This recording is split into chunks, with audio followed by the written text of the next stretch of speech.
인사합니다. 꿈꾸는 자는 믿음의 승부처에서 기회를 잡습니다.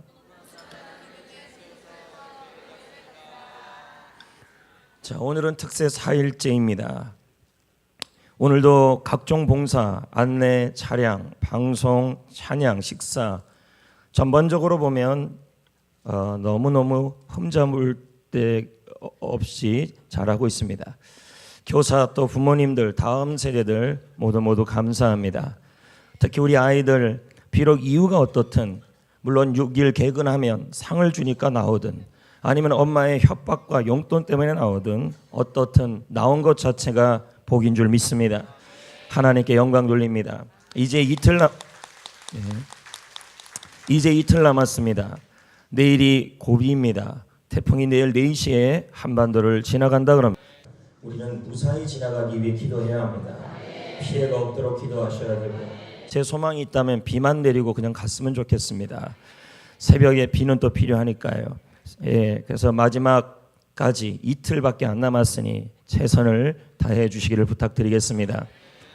네, 그리고 이제 혹시 또 내일 안 나올 것 같아서 미리 마지막 날 광고를 합니다. 안 나오진 않겠죠? 내일 나오는 사람이 혹시 내일 주님이 오실지도 모릅니다. 그러니까 내일 올지도 모르기 때문에 내일 새벽에 꼭 나와야 합니다. 마지막 날 우리 특세 5일 동안 하나님의 은혜가 많이 임했지 않습니까? 정성을 다해서 감사하시고 이번에는 이미 떡을 한다는 데가 2곳이나 벌써 생겼어요. 시작 전에요. 근데 음료수가 아직 없어요. 그래서 음료수에 감동이 되시는 분들은 알아서 하시고 네, 맞습니다. 내일 말씀이 정말 중요합니다. 빠지지 맙시다. 자, 어제는 우리가 꿈꾸는 자는 용서의 씨앗을 뭐 한다 그랬어요? 용서는 뭐라 그랬습니까? 마음으로 먼저 하는 거라 그랬죠. 화해는요. 상대방이 변화가 일어날 때 화해가 일어난다 그랬죠. 맞습니까? 예, 물론 잘못했다는 것을 고백하는 것도 너무 중요하지만 우리가 행동의 변화가 없다면 서로 간에 진정한 잘못의 고백이 될 수가 없습니다. 그래서 용서의 씨앗을 또한 우리가 심어야 뭘 맺을 수 있냐면 화해의 열매를 맺을 수 있다. 자, 오늘 우리는 이 새벽에 하나님을 만나러 나왔습니다. 오늘 말씀에 집중해 주시기를 바랍니다. 자, 마음으로 믿고 입으로 그래야 하나님의 은혜가 임하는 겁니다. 자, 마음으로 기대하시고 입으로는 뭐예요? 예, 자꾸 고백해야 돼요. 졸리니까요. 할렐루야, 할렐루야. 예, 하나도 안 이뻐요, 여러분. 새색시 같이 조금조금하게 얘기하지 말아요. 은혜는 체면을 버려야 합니다. 일어났다 앉아볼까요? 할렐루야 하면서요. 옛날에 부흥회는 그렇게 했어요. 우리 교회 누가 와가지고요. 제가 그 목사님이 올리면 손도 다 그분은 손을 자꾸 올리라 그래요. 아멘 할 때. 할렐루야. 아멘 아멘 막 앉았다 일어났다 앉았다 일어났다 오죽하면 그렇게 시켰겠어요. 송정교회를요. 워낙 아멘을 안 하니까. 할렐루야. 닉 부이치치는 태어날 때부터 손과 발이 없었습니다. 손과 발이 없었습니다. 그리고 내일 태풍 온다 그러니까 오늘까지는 괜찮은데 미리 좀 남자 성도님들 다 가지 마시고 관리사역부 중심으로 교회 한번 돌아보시고 현수막이나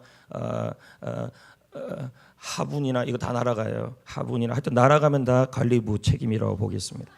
미리 좀 한번 돌아보시고 오늘 가셔야 합니다. 내일이면 늦습니다.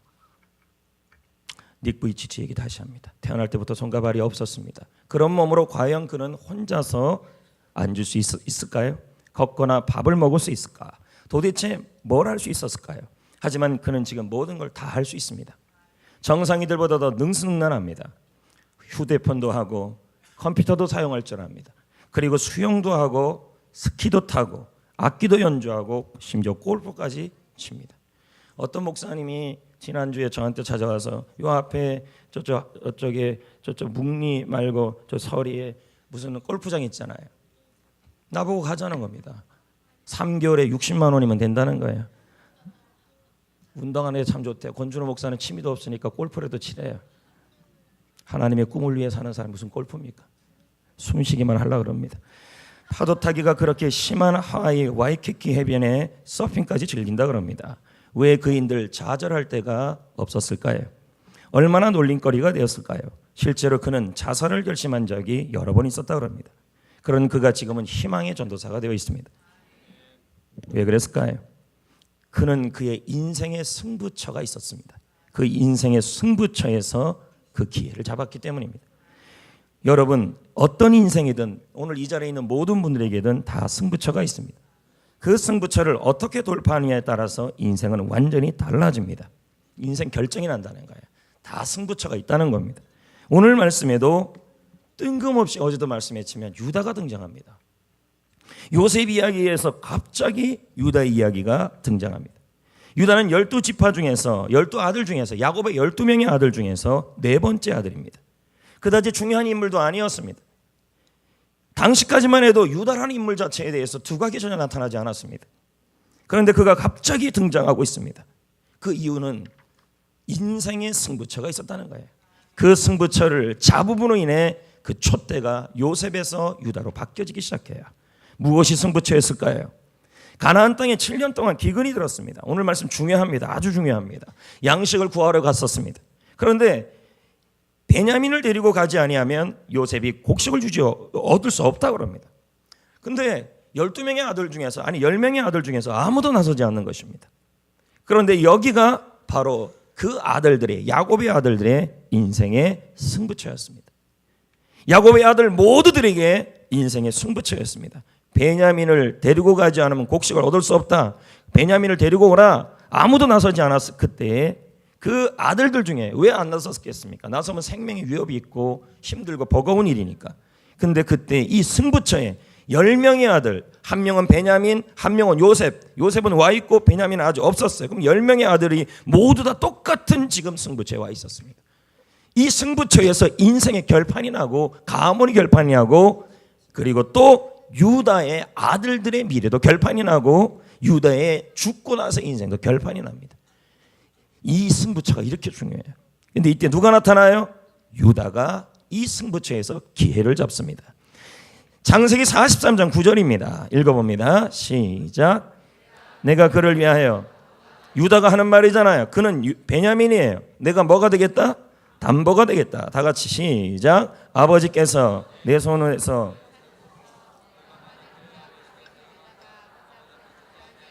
내가 영원히 난 지옥 가도 좋다 이 말이에요. 생명을 건 거예요 지금요. 아버지를 위해 가족을 살리기 위해 자신의 몸을 던진 거죠. 유다는 이 승부처는요 야곱의 10아들에게 다 왔어요. 근데 이 승부처에서 한 번의 기회가 온 거예요. 이 승부처에서 헌신한 사람이 유다였어요. 헌신은 무엇일까요? 사전에 보면 헌신은 남을 위해서 자신의 이해관계, 자신의 유익을 생각하지 않고 몸과 마음을 바쳐 힘을 다하는 걸 헌신이라고 그래요. 유다는 결국 아버지를 설득하여 형들과 함께 베냐민을 데리고 이집트로 갑니다. 하지만 그것에서 또 문제가 터졌어요. 어제 배운 것처럼 들은 것처럼 요셉이 일부러 이 아들들이 정말로 잘못을 고백하고 있는가, 입술로만 잘못했냐가 아니라 자신의 잘못을 행동의 변화로 왔는가. 우리는 잘못했다고 그래요. 그러나 실상은 행동이 확실하게 변화가 일어나지인지 안 일어나지가 아니라면 마음이 풀리지가 않아요. 마음이 잘못했다고 해서 마음은 풀리지 않는다는 거예요. 변화가 있어야 풀리는 거죠. 그래서 이걸 알고 싶어서 누구의 자루 위에 은잔을 넣냐면 베냐민을 데리고 왔는데 베냐민에게 넣습니다. 결국 베냐민이 도둑이 돼버립니다. 야곱의 아들들은 모두 다 억울했습니다. 하지만 자루에 은잔이 나왔기 때문에 할 말이 없었어요. 그야말로 위기입니다. 이때도 또 한 번에 뭐가 와요? 승부처가 와요. 야곱의 아들 10명이 있었는데 그 10명 중에서 이 위기에 자신의 이해관계를 따지지 않고 가족을 살리기 위해, 베냐민을 살리기 위해, 공동체를 살리기 위해 헌신하는 승부수를 띄우는 사람이 또 등장해요. 그가 누구냐면 유다예요. 역시 유다예요. 헌신합니다. 33절 읽어봅시다. 시작. 이제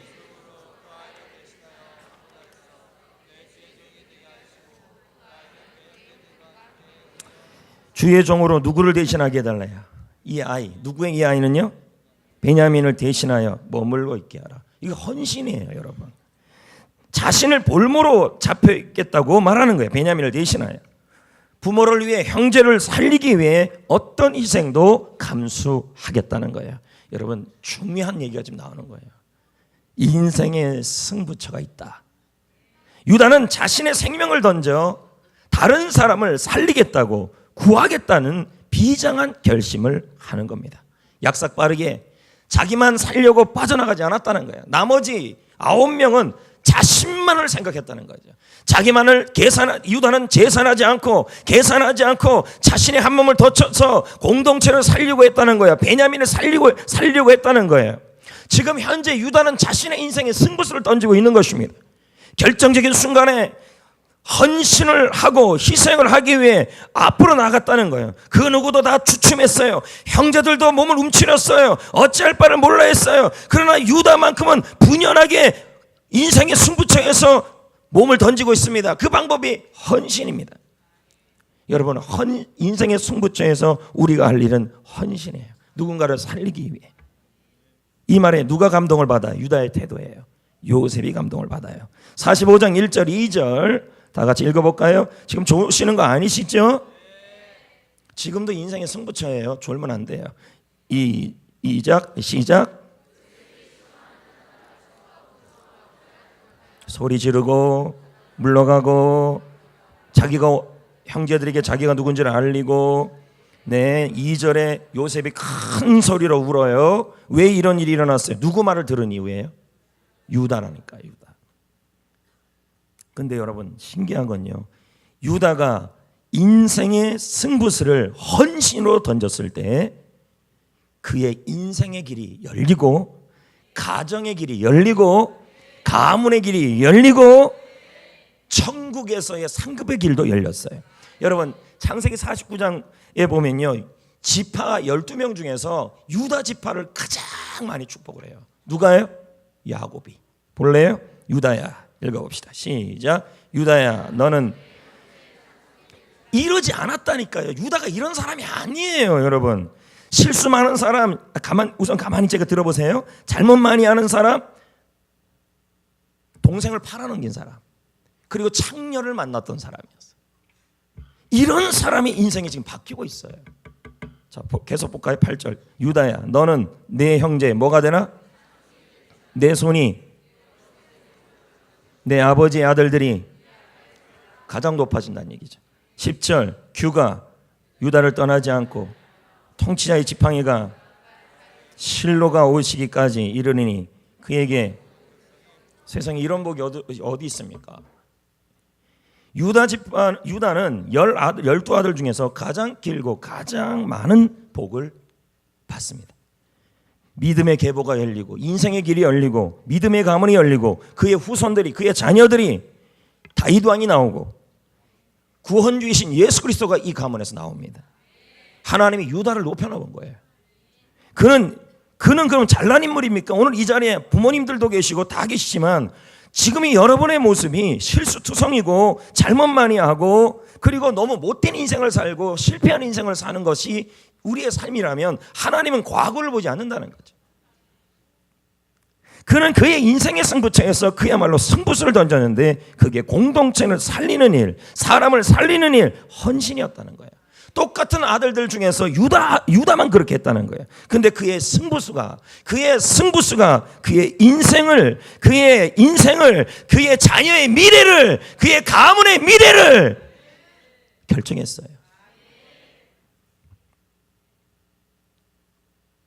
야곱의 12아들들은 경주를 같이 한 거예요. 유다가 제일 뒤에 있었어요. 보이지도 않았어요. 실수투성이, 잘못투성이. 가끔 저에게 연락 오는 남자 성도님들이 계셔요. 목사님, 저 같은 사람이 하나님이 기뻐하실까요? 저는 죄책감이 많은데요. 그런 분들이 많이 전화가 옵니다. 그러면 여러분, 유다는 어떠냐는 거예요. 똑같다는 거예요. 실수 많이 해요. 잘못 많이 해요. 동생을 팔아넘겼어요. 수많은 잘못과 실수를 한 사람이 유다예요. 유다. 거기다가 창녀를 찾아 떠났던 사람도 유다였고요. 그러다가 며느리랑 만나가지고 동침하여 후손이 없는데 그 며느리와 함께 유다의 아들들이 다 죽어 나빠졌어요. 그러면 후손을 구할 수 없잖아요. 그러니까 며느리가 머리를 써가지고 자녀가 태어났어. 그런 집안이 유다 집안이에요.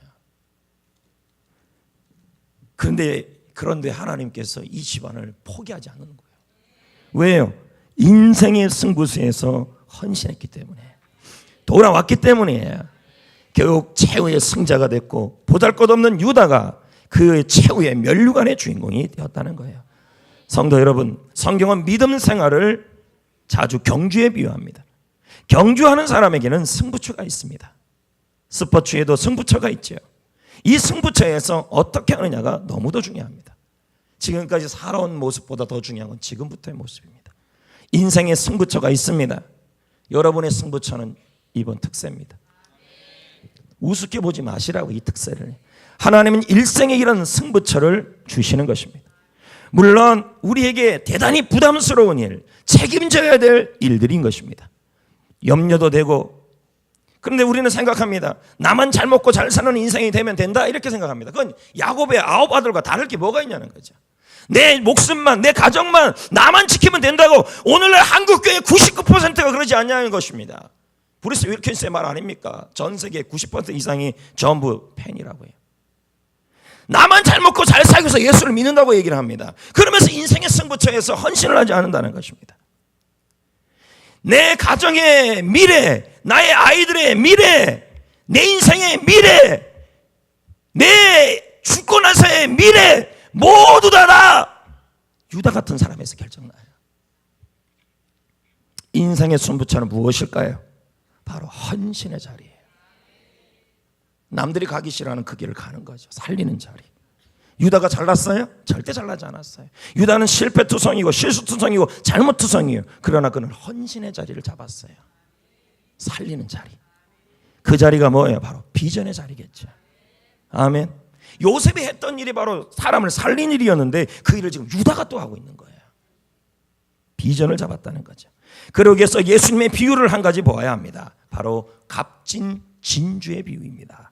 마태복음 13장 45절, 자 읽어봅시다. 시작. 또 천국은 마치 좋은 진주를 구하는, 천국은 뭐라고요? 뭘 구해야 된대요? 근데 또 뭐가 나와요? 장사. 어제도 듣지 않았어요? 장사. 장사는 쉬운 게 아니잖아요. 그렇죠? 근데 천국은, 하나님의 나라는, 우리가 구하는 저 천국은 좋은 진주를, 천국에서 좋은 진주를 구하는 그 장사하는 삶과 똑같다는 게 우리 인생이라고 설명해요. 이건 헌신을 말해요. 헌신이야.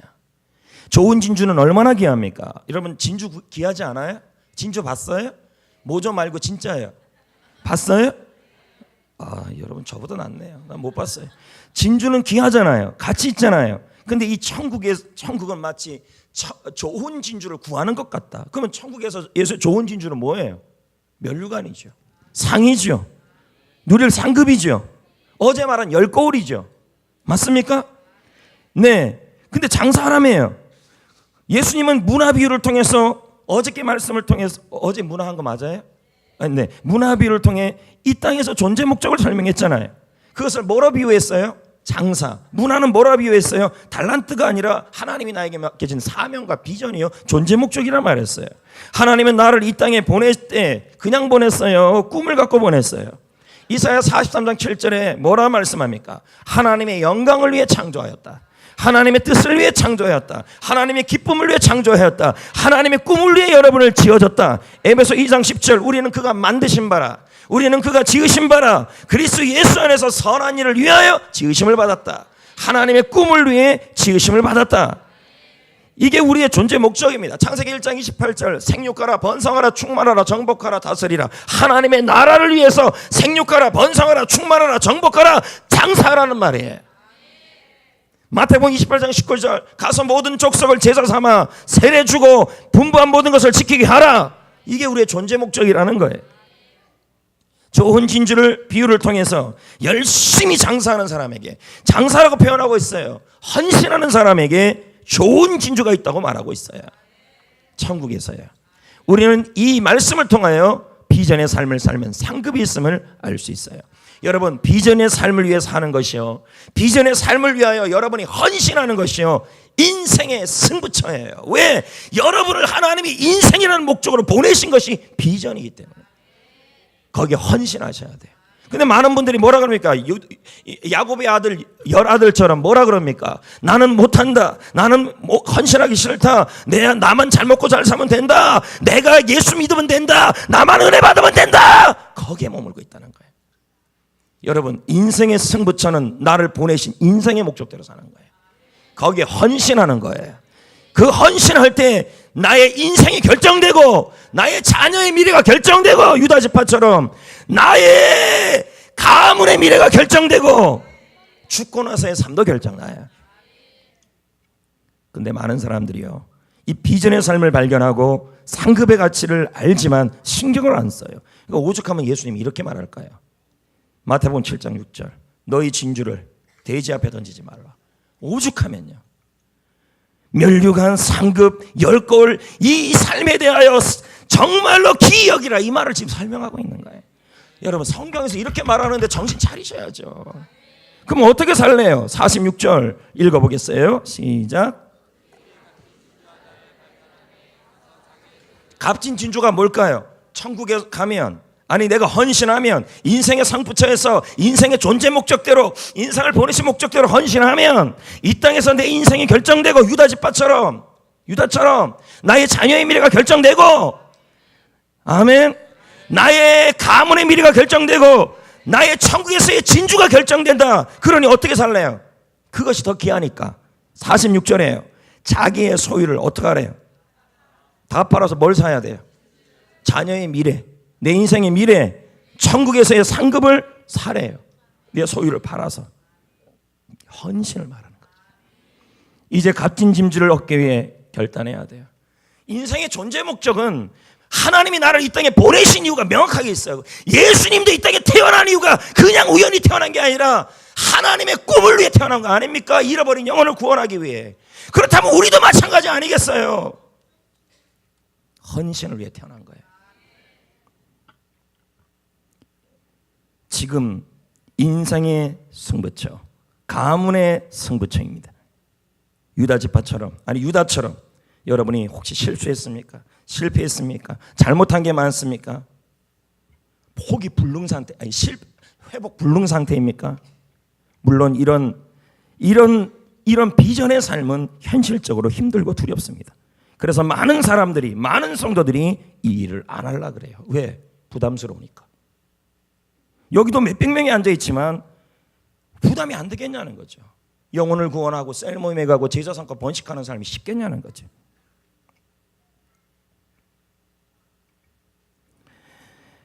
야곱의 아들 중에서 오직 유다만 이해가 안 돼도 따지지 않았어요. 살리는 데 집중했다는 거죠. 몸을 바치고 마음을 바치고 나만 잘 되고 잘 먹고 잘 사는 인생이 아니라 하나님이 나를 보내신 목적은 선한 일이다. 하나님의 영광이다. 하나님의 기쁨이다. 인생의 승부처라는 말은 헌신의 삶이 승부처라는 얘기예요. 그럼 어떻게 해요? 내 인생에 유다 지파처럼 내 인생이 결정나고 나의 아이들의 미래가 결정나고 나의 가문이 명문 가문이 돼요. 아멘. 여러분, 사렙다 가부도요 인생의 승부처가 있었어요. 뭐냐면 기근 중에 있었을 때 엘리야가 찾아와서 먹을 것이 없는데도 나를 섬겨라, 이 말에 순종했어요. 우리 순종하면요, 제가 뭘 부탁하면요 여러분 멋대로 해석해서 막 하는 경우들이, 그래서 교회에서 전화가 와요. 그렇게 하시면 안 돼요. 인생의 승부처는 늘 뭐냐면 순종이고 헌신이에요. 그것도 100% 순종이에요. 사렙다 가부 역시도요 자신의 아들과 기근 중에 죽으려고 그랬어요. 근데 엘리사가 찾아와서 나를 섬겨라, 엘리야가 찾아와서 나를 섬겨라, 나를 먹여라. 이때 어떡합니까? 헌신하잖아요. 승부처에 살리는 쪽에 잡아요. 주의 종을 살리는 쪽에 잡는다니까요. 결국 그의 미래와 그의 자녀의 미래가 결판이 나요. 이 승부처에서요. 그러면 오병이어는 어떻습니까? 한 소년이 등장하는데 이 아이에게도 보리떡 5개, 물고기 2마리는 헌신이에요.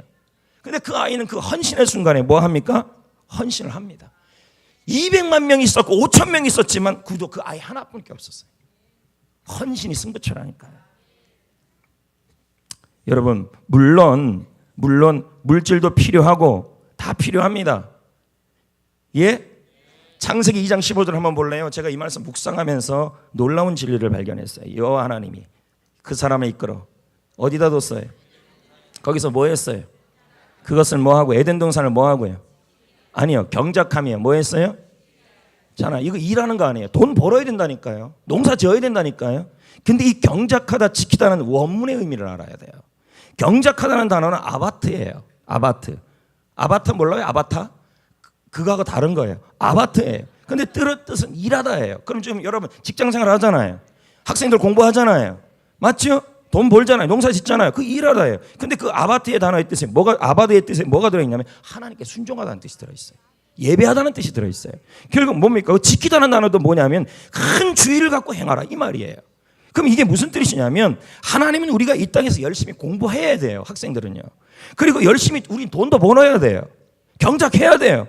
그러나 그 경작 안에 그 일 안에 하나님의 꿈에 대한 집중과 순종이 들어있어야 된단 말이에요. 뭔 말인지 알아요? 가정도 돌보고 효도도 해야 돼요. 잘 섬겨야 돼요. 그러나 그 일들 앞에 직장생활, 교회생활, 물질생활 그리고 공부하는 거 안에 뭐가 들어있어야 되냐면 그 안에 하나님의 비전에 대한 순종이 들어있어야 된단 말이에요. 하나님께 대한 순종이에요. 비전이 우선이라는 얘기예요. 그러나 나머지 모든 건 다 뭐라는 거예요? 디딤돌이라는 거예요. 비전 성취를 위한 디딤돌. 생육하라 번성하라 충만하라 하기 위해 뭐 하는 거예요? 경작하고 지키는 거죠. 인생의 목적은 대학이 아니에요. 결혼도 아니고요. 그러면 뭐예요? 성공도 아니에요. 물론 대학, 결혼, 성공 다 필요한 일들이에요. 그러나 이 모든 것은 인생의 존재 목적을 위한 성취의 디딤돌이에요.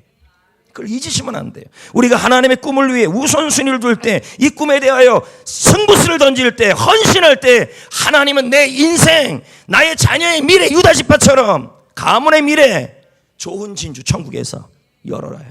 더 하신다니까요. 그래서 오죽하면 마태복음 6장 33절에 이렇게 말하잖아요. 그런즉 너희는 하나님의 꿈에 집중하면, 그래야면 인생이 결정난다. 미래가 결정난다. 우리 아이가 결정난다. 가문이 결정난다. 할렐루야.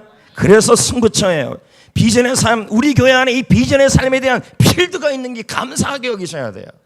셀이 필드예요. 거기에서 승부수를 걸어야 돼요. 셀을 사랑해야 된다니까요.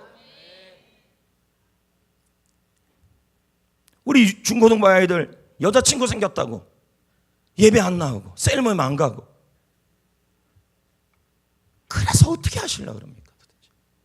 여자가 인생의 목적은, 여자친구가 인생의 목적은 아니잖아요. 중고등부 아이들 진짜 믿음은 뭐 해야 돼요? 여자친구가 생길수록 셀에 더 가고 믿음이 더 좋아져야 그게 하나님 만남이에요. 아멘 안 하시면 그냥 데려갈 거예요. 제 말 맞지 않아요? 중고등부 애들 제가 유심히 봐요. 여자친구 생겼대요. 교회 안 나와요. 걔가 떡을 줘요? 떡은 주겠죠. 진짜 여자친구가 생기면 믿음이 좋아져야 돼요. 남자친구가 생기면. 그게 진짜예요. 비전의 삶에 헌신하는 것이 승부처예요. 랜드 알코는 말합니다. 이렇게요. 자, 읽어봅시다. 시작. 크리스찬이라고 해서 누구나 천국에서 보물을 갖고 있는 것이 아니다. 천국에서 동일한 권세를 누리는 게 아니다. 우리는 이곳 지상에서 한 행위와 선택에 따라 천국에서 각자의 다른 상급을 얻을 것이다. 상급이 다 달라요. 뭔 말인지 알죠? 예수님이 재림하실 때 부끄러울 크리스찬이 있다고 말씀하신다. 시작. 이 세상에서 이 중성이 뭐예요? 헌신이라니까요. 승부수예요. 이 승부수는 어디에 던져야 되냐면 하나님이 나를 보내신 이후에다 던져야 된다니까요.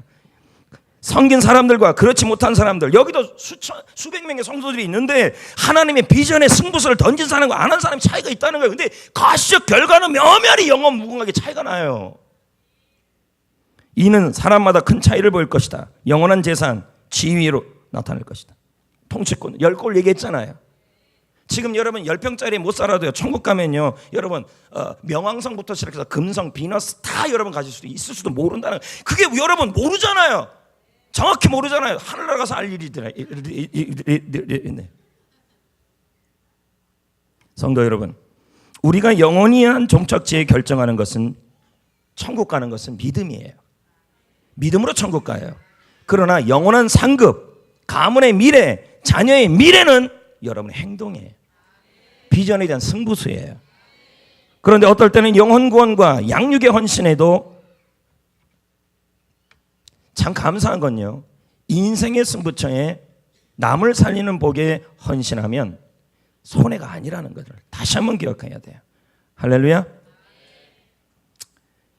교회를 위해, 셀을 위해, 영혼을 위해 유다 지파처럼 살리는 쪽에 쓰십시오.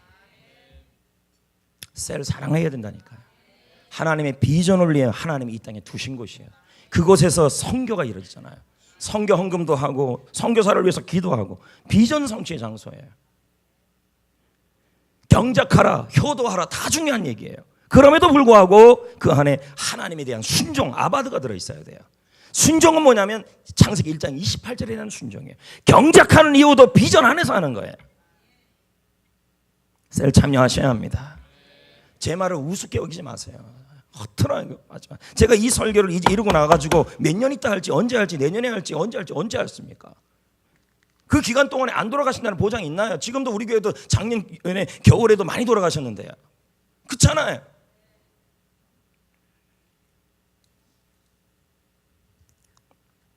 요즘 이제 이런 비전에 대한 설교하니까 어제 면담만 한 10명을 했는데 한마디만 해도 다 순종하대요. 수요 예배 끝나고. 이런 경우가 없었어요. 그전에는 뭐 때문에 아닌데 좀 생각 좀 해볼게. 기도 내가 다 했는데 자기들이 또 기도해보겠다 그러고, 그리고는 또 뭐 이렇게 멋대로 막 해석해갖고 목사님을 설득하고. 근데 어저께는 한마디만 했는데도 그 면담이 좀 일찍 끝났어요. 다행이에요. 참네. 특세를 360일 할 수도 없고 이걸. 순종이 빨라요. 어제 보니까 뭐 한마디만 하면 그럴 줄 알았습니다. 목사님 부르시는 이유가 그건 줄 알았습니다. 다 그렇게 얘기해요. 근데 여러분들 참 우리 교회 성도들 전도하고 섬기고 지역을 섬기고 제자 되고 제자 삼고 해피코스하고 다 그게 다 인생의 승부처예요. 근데 잘하고 있어요. 여러분들이 다른 어떤 교회보다 잘하고 있어요. 그럼에도 불구하고 순종은 변함없이 하셔야 합니다. 근데 어떨 때는 이런 생각 들지 않아요? 전도하고 양육하고 헌신하는데 성과가 안 나타날 때 있지 않아요? 그때 어떻게 포기해보고 싶던 생각이 들지 않아요? 그래서 하나님이 이런 말씀하는 거예요. 말라기 3장 14절 읽어봅시다. 자, 이 말씀이 왜 중요하냐면요, 말라기 시대 사람들도 이랬어요. 헌신을 해요, 양육을 해요, 제자 삼아요, 제자 되는 일을 해요, 셀을 섬겨요, 영혼공헌해요, 헌신해요. 근데 헛되다는 거예요. 아무 열매가 없다는 거예요. 자, 시작. 이는 너희가 말하기를 하나님을 섬기는 것이 헛되다. 왜? 열매가 없으니까. 낙심이 된다는 거예요. 만군의 여호와 앞에서 그 명령을 순종하며 지키며 슬프면서 애통하며 기도하고 행했던 것이 나에게 뭔 유익이냐. 이해돼요? 여러분 이런 적 없냐는 거죠. 전도하는데 전도 열심히 해서 누구보다 열심히 하는데 셀은 맨날 그 모양이에요. 그리고 내가 열심히 사역하는데도 열매가 안 보여요. 열심히 제자 훈련하는데도 우리 셀에는 훈련받은 사람이 한 명도 없어요. 내가 헌신하는데도 내 자녀가 안 변화돼요. 내가 헌신하는데도 유다 지파처럼 가문의 미래가 안 보여요. 지금 이 상황을 얘기하는 거예요. 섬김에 뭐 하냐는 거예요. 이렇게 외치는 사람들에게 말라기 3장 16절에 하나님이 위로를 해요. 이렇게 해요. 자, 이건 여러분에게 주신 위로예요. 들으세요. 그때 시작. 그때 여호와를 경외하는 자들이 여호와께서 그것을 분명히 들으시고 여호와를 경외하는 자와 그 이름을 존중히 여기는 자가 누구예요? 섬기는 자, 헌신하는 자예요. 여호와 앞에 있는 무슨 책이에요? 다 기록했다. 하나님이 여러분의 헌신을, 유다 지파처럼 했던 그 헌신을 나머지 9명은 나만 먹고 살기 위해 비전과 사람 살리는 데 집중하지 않았는데, 유다 지파처럼 살았는데 헌신했는데 열매가 없어도 하나님 앞에 기념 책에 그 헌신이, 그 섬김이 일일이 기록했대요. 왜요? 하나님이 관심을 갖고 있음을 보여주기 위해서.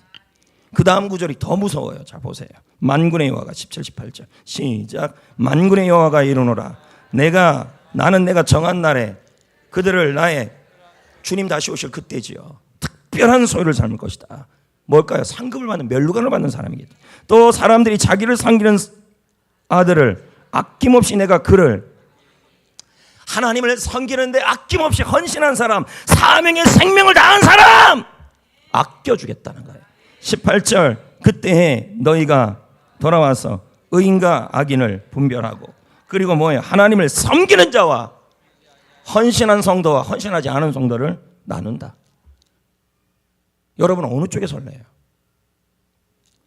하나님이 여러분을 보내신 이유, 구원하신 이유가 분명히 뭐예요? 영혼을 구원하고 제사 삼아 번식하고 셀에서 그 일을 이루는 일이고, 셀에서 선교하여 열방에 예수 안 믿는 영혼들을 위해 기도하며 선교사를 보내는 일을 하라고 우리를 보내주셨는데, 그 일을 섬긴 사람과 섬기지 않은 사람을 나눈다잖아요. 여러분 어느 쪽에 설 거예요? 어느 쪽에 설까요 지금? 무슨 얘기라니까요. 인생의 승부수에 지금 얘기해요. 이 승부수가 던져졌어요. 여기에 뭐 해야 돼요? 헌신을 해야 돼. 그래야 뭐요? 내 인생이 열리고 자녀의 미래가 열리지 말아요. 그러면 대답 안 할 거면요.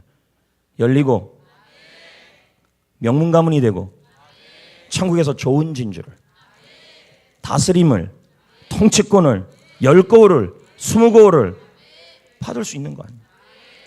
헌신에 달린 거예요. 이 땅에서 편안하게 예수 믿는 것보다 이 땅은 나그네 편안하게 예수 믿으려는 게 아니라 예수님을 닮은 제자로 사는 거예요. 이 땅은 일한 대로 상 주신다니까요. 고린도서 3장 8절 심리와 물주니가 한 가지니 각각 자기가 상 준다니까요. 랜드 알콘의 말을 들어봅시다. 우리의 믿음에 영원한 결과가 있듯이 여러분이 믿음으로 천국 가요. 근데 우리 행위에도 뭐가 있다? 영원한 결과가 있다. 이해되시겠어요? 비전의 삶이, 여러분 비전의 삶이 인생의, 자녀의 미래에, 가문의, 천국에서의 승부처예요. 기념책에 기록된다니까. 나의 헌신을 기록한다니까. 지금의 삶은 하나님이 나를 위해서 나그네의 삶이고, 지금의 삶은 다음 삶을 위한 준비 과정이에요. 잠깐 지구는 빌려 쓴 거예요. 이 지구에서 돈 많이 벌려고 보는 게 아니라 경작하는 일도 하나님께 순종하려고 경작하는 거예요. 원문의 뜻이 그래요. 아바드, 하나님께 예배드리고 하나님께 영광 돌리고 하나님께 기쁨이 되기 위해 경작하는 거예요. 그 물질을 하나님의 꿈을 위해 쓰려고 해요.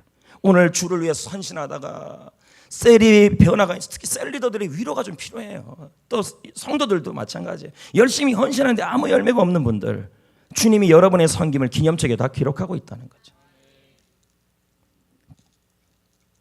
개인 열린 모임 어떤 분은 하고 어떤 분은 안 해요. 안 하면 편해요. 하면요 힘들어요. 근데 그게 헌신의 승부처예요. 왜 우리 교회 성도 중에서 리더는 하고 몇 명은 게스트를 만나는데 자신은 안 하냐? 이게 승부처라니까요. 나의 승부처, 자녀의 승부처. 왜 목사가 앞에서 소대만찬 해야 합니다. 가끔 이 비전에 대한 특세를 안 하는 상황에서 셀리더 모임 때 이런 얘기를 하면요, 제가 마치 뭐가 된 것 같냐면 죄인이 된 것 같아요. 성도들 못 살게 구는. 근데 특세를 통해서 이걸 얘기하면 여러분이 제 마음을 이해하고 하나님 마음을 이해할 거라는 거예요. 왜 목사님이 그렇게 자꾸 셀에 대한 강조점을 두고 순종에 대한 얘기를 하는지야. 그게 가문의 미래, 인생의 미래 다 결정. 근데 한번 보자고요. 과연 셀 리더 중에서 게스트 만나는 사람이 몇 명이나 있겠나? 또 성도들 중에서 지금 게스트를 만나는 열린 모임 하는 사람이 몇 명이나 있겠나? 하는 사람과 안 하는 사람을 나눠진다니까요. 하셔야 돼요. 아직 안 늦었어요. 영혼 구원을 위해서 셀에 참여하는 거, 지금 셀에 참여하는 사람이 있고 안 하는 사람이 있어요. 제가 누누이 얘기했잖아요. 11명한테 하나님의 꿈을 얘기했잖아요. 그럼 속으로 얘기한 거예요. 구역에 얘기하고 셀에 얘기한 거예요. 그럼 셀은 하나님의 비전 성취 장소예요. 그걸 왜 안 가냐는 거예요. 가야 된다니까요. 혹시 셀에서 빠졌다면 절 찾아가서 넣어달라고 그러셔야 돼요. 안 가니까 편할 겁니다. 편하지만 승부수에서는 열애가 된다는 걸 알아야 돼요. 승부수를 던져야 돼요. 헌신해야 된다니까요. 공부하는 이유, 경작하는 이유, 돈 버는 이유, 학교 공부하는 이유 다 뭐예요? 하나님의 비전에 대한 순종하기 위해 그거 하는 거예요. 주의하셔야 돼요. 집중하셔야 돼요. 교회 공동체의 헌신, 교회를 돌보고, 아까도 갈리부 보고 제가 좀 뭐 좀 해달라 그랬잖아요. 얼마나 바쁩니까? 그런데 그 시간을 쪼개서 교회를 섬기는 거, 그게 뭐예요? 바로 헌신이에요. 분명히 제가 약속하는데 그런 집의 자손들은, 자녀들은 하나님의 미래가 있다는 거예요. 그런 보장도 없다면 왜 헌신합니까?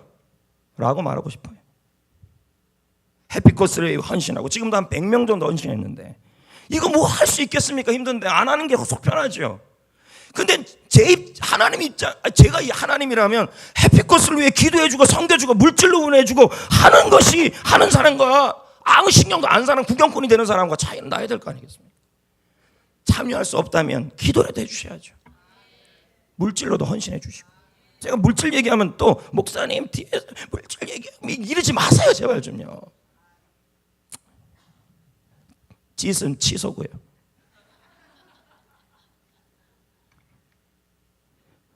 공동체에 대한 헌신. 누가 저희한테 순종하라고 그랬어요? 제가 비전을 붙잡고 앉으면 저한테 순종할 필요 하나도 없어요. 저는 하나님의 비전을 잡고 있는 목사예요. 그렇기 때문에 저한테 순종해야 돼요. 퍼즐 한 조각은 전체 퍼즐과 연결되어 있어요. 이와 같이 현재 우리의 삶도 나의 자녀, 나의 인생, 그리고 천국, 영원한 그림과 연결되어 있어요. 이 세상은 짧은 체류 기간이에요. 그래서 하찮아 보일 수도 있어요. 그렇지만 결코 그렇진 않아요. 왜요?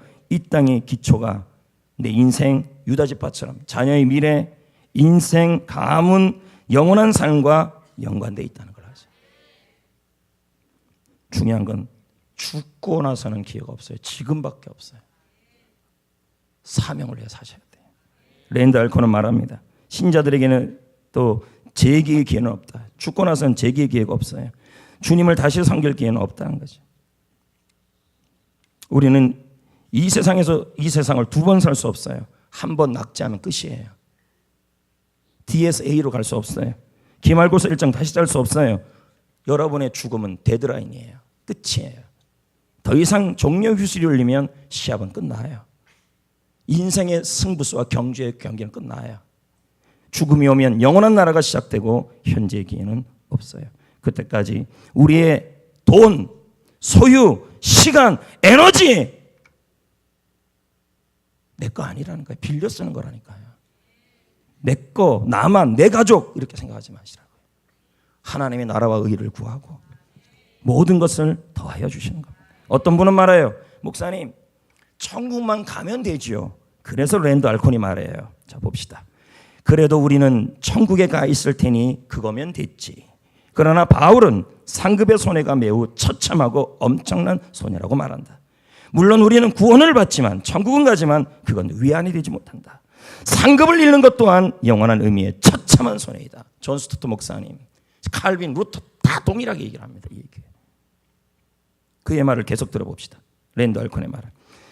하나님께서 어찌 감히 우리가 천국만 가면 다라고 말할 수 있겠는가? 상급이라는 것이 있다. 좋은 진주가 있다는 거예요. 이 땅은 장사하는 곳이에요. 꿈을 위해 살아가는 거예요. 이 생의 삶은 영원하지 않다. 믿음의 펜과 행위의 잉크로 쓴 당신의 책은 하나님의 기념책이에요. 그게요.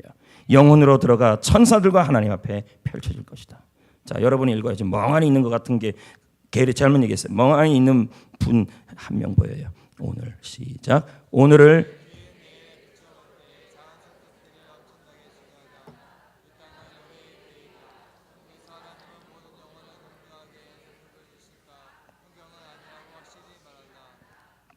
네.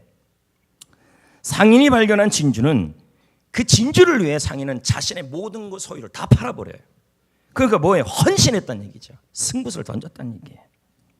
여러분, 비전의 삶은 하나님이 나를 보낸 삶이에요. 그 삶에 승부수를 던져야 할 줄 믿습니다. 저는 이제 두 사람을 소개하려고 합니다. 한 사람은 윌리엄 보덴입니다. 1800년대에 억만장자였습니다. 이 사람은요. 그는 수백억 달러, 수천억 달러에 달하는 낙농회사의 상속자로 태어났어요. 윌리엄 보덴이죠. 명문대를 졸업했습니다. 하지만 그는 하나님의 꿈을 20대에 발견합니다. 우리 청년들 같이 천국에서 영원한 가치를 발견합니다. 상급을 누리는 삶을 발견해요. 그는 제자로서의 삶을 결단하죠. 그는 수백만 달러를 버립니다. 하나님의 부르심 앞에 머나먼 이슬람 땅 이집트 땅으로 선교를 갑니다. 사명에 헌신하죠. 그의 청년 때의 성경책 마지막에 성경책의 앞에 이런 문장이 써 있다고 합니다. 남김없이. 남김없이. 천국에서의 진주, 멸관을 얻기 위해 자신의 인생을 남김없이 던지겠다는 거죠. 헌신이에요. 인생의 승부수를 던진 거죠. 그의 나이 24살이에요. 제자로서의 삶을 살아갔고 대학에 들어가서는 아침마다 성경을 읽었다는 거예요. 대학생인데도요. 요즘 대학생들이 MT 가면 술밖에 더 먹어요. 근데 이 친구는 자신의 인생을 남김없이 하나님 앞에 성경을 보고 기도하는 모임을 시작했는데 그가 대학을 졸업하자 그로 인해 생긴 기도의 모임이 1000개가 넘었어요. 그가 대학생 재학 중에 아버지가 돌아가셨어요. 아버지는 그에게 막대한 유산을 남겨줬죠. 바로 수백억 달러죠. 그는 방황하는 노숙자들을 위해 그 물질을 씁니다. 알코올 중독자를 덮기 위해 자신의 물질을 쓰는 것이 하나님이 나에게 주신 물질을 사용하기 시작합니다. 그는 대학을 졸업하고 성경책 뒷면에다 한 글자를 또 썼습니다. 후퇴 없이. 예수님을 따르기 위해 뒤를 돌아보지 말고 하나님의 꿈을 위해 인생의 승부수를 하나님의 부르심 앞에 사명 앞에 자신의 인생에 후퇴 없이 가겠다. 그는 이집트를 향합니다. 그런데 도착하자마자 척수막염에 걸리게 됩니다. 한 달 뒤 25살의 나이로 세상을 떠납니다. 그는 카유에 묻혔고 그의 묘비에는 후회 없이라고 쓰여 있습니다. 윌리엄 보덴의 삶을 보면 어리석다고 말하는 사람들이 많았습니다. 그는 하지만 이 땅에 하나님의 꿈을 위해 제자의 삶을 위해 헌신을 위해 모든 크리스천들은 그저 내 가족 내 인생 나만 잘 먹고 살겠다는 그 인생 속에 하나님이 나를 보내신 목적은 하나님의 기쁨이요 선한 일이고 하나님의 꿈이라는 걸 알았기에 미래와 재산까지 전부 승부수를 던진 겁니다. 선교지는 구경도 못했습니다. 25년의 인생을 하나님의 꿈을 위해 승부수를 던졌죠. 인생의 존재 목적을 알고 살았죠. 또 한 사람을 소개합니다. 이집트 국립박물관에 똑같은 이집트의 한쪽은 묘비가 하나 있는데 먼지 자국한 지금도 윌리엄 보덴의 묘지를 찾을 수가 없대요. 아주 뒷골목에 있다는 거예요. 근데 이집트 국립박물관에 가면요 투탕카멘의 왕의 전시품들이 있어요. 이 사람도 17살에 죽었죠. 그의 무덤에 황금마차, 금으로 만든 수많은 유물들이 발견됐어요. 금관도요. 그가 묻힌 자리에는 수많은 금이 가득가득했어요. 왜요? 이집트인들은 죽으면 이거 다 가져갈 수 있다고 생각했던 거죠. 그러나 투탕카멘의 영원한 즐거움을 위해서 말했는데 모든 보물들은 1922년 하워드 카터를 통하여 발견됐고 그대로 있었어요. 여러분 무엇이 긴 인생이고 무엇이 짧은 인생이고 죽음 이후의 영원한 삶과 비교하면 이 땅의 삶은 25살이든 70살이든 순간이에요. 짧아요. 참으로 중요한 것은 하나님이 나를 보내신 이유, 목적, 그 비전을 위해 인생의 승부수를 던지는 삶이 가장 가치 있는 삶이고 가장 영원한 삶입니다. 한 사람은 영원한 성공과 성취와 소유를 위해 세상을 살았고 한 사람은 영원한 천국에서 보석을 위해 면류관을 위해 열거를 위해 자신의 삶을 던졌습니다. 보덴의 삶이 실패입니까? 아닙니다. 그는 예일 대학에서 영적 부흥을 일으켰고 수많은 사람들에게 전도를 했고 또한 그의 이야기를 듣고 많은 사람들이 선교사의 길을 걷게 됩니다. 그의 인생은 실패작이 아니었습니다. 그의 삶은 이런 삶이었습니다.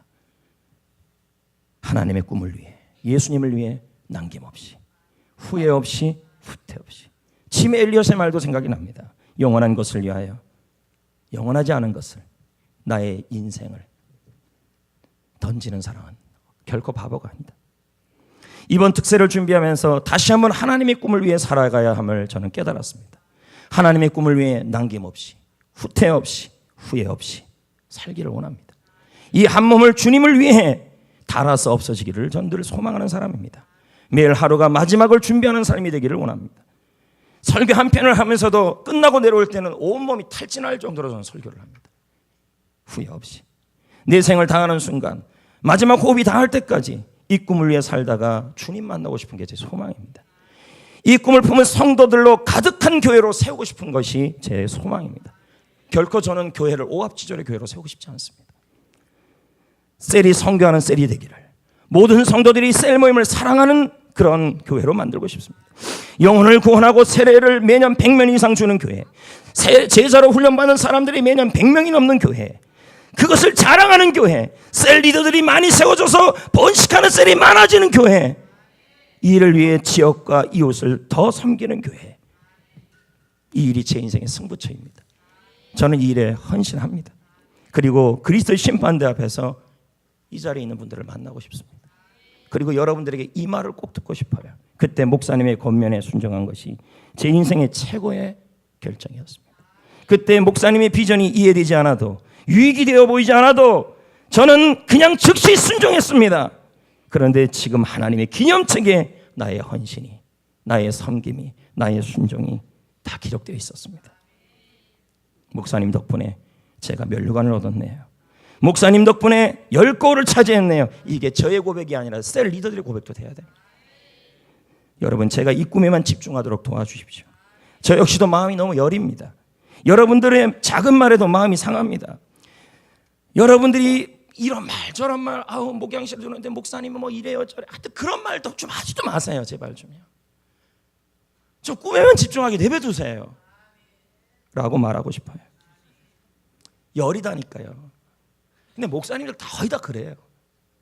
이 꿈을 붙든 제가 넘어지고 무너지면 교회와 여러분들에게 결코 도움이 안 돼요. 제가 마음이 자꾸 상하면요. 안 그렇겠어요? 맞잖아요. 왜 이 특세가 이렇게 중요합니까? 사탄이 아마 제일 싫어할 겁니다. 이 특세를요. 왜요? 사탄에게 붙들고 있는 영혼 살리는 특세 아닙니까? 그래 얼마나 저를 갈구겠습니까? 사탄이 편히 웃긴대요.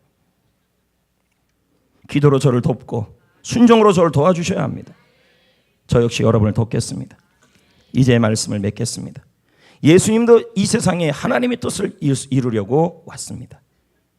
한 영혼을 구원하고 제자 삼기 위해 그 일을 하셨고 3년 동안 하셨고 마지막은 우리를 위해 십자가에서 죽으셨습니다. 사명을 이루셨죠. 예수님은 이해를 따지지 않고 자신의 몸과 마음을 드렸고 인생의 승부수를 던졌습니다. 이것을 위해 예수님은 태어났기에 비전의 삶에 헌신하셨습니다. 십자가를 지셨죠. 어떻게 됐습니까? 부활하셨습니다. 모든 이름 위에 뛰어난 이름이 되셨습니다. 예수님의 삶은 짧았습니다. 그러나 하나님의 꿈을 위해 살았습니다. 무엇이 긴 인생이고 무엇이 짧은 인생입니까? 다시 한번 결정을 해보셔야 합니다.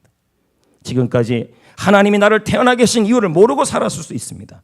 유다처럼 실수도 하고 실패도 하고 잘못돼서 회복불능한 부끄럽게 살았을 수도 있습니다. 그러나 유다에게는 기회가 있었습니다. 하나님의 꿈에 대한 헌신의 기회가 바로 회복의 기회인 것입니다. 지금이 우리에게 인생의 승부처입니다. 특세를 통해 그 꿈이 펼쳐져 있습니다. 이 승부처에서 내가 할 일이 있습니다. 하나님이 나에게 맡겨진 사명에 헌신해야 합니다. 제자 훈련 받는 거 어디 쉬운지 아십니까? 제발 다른 교회 성도님들한테 성전께 제자 훈련 힘들다는 얘기는 하지 말아요. 힘들어하는 게 맞는 거예요.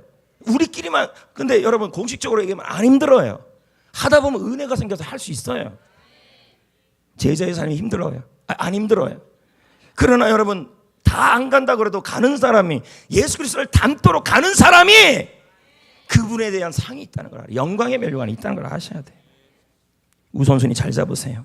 셀 참여하는 거, 빈방석 하는 거 제가 부탁한 대로 좀 해주세요. 자꾸 셀 리더들도요 뭘 빼요 자꾸요. 그리고 제가 지시한 내용이 있으면 그 지시한 내용대로 자꾸 안 해요. 제가 부탁한 대로 해주세요. 저에 대한 순종이 아니라 하나님의 꿈에 대한 순종이라고 하시고 열린 모임 해주시고 아파트 전도 나가주시고 네? 기념책에 다 기록된다니까요.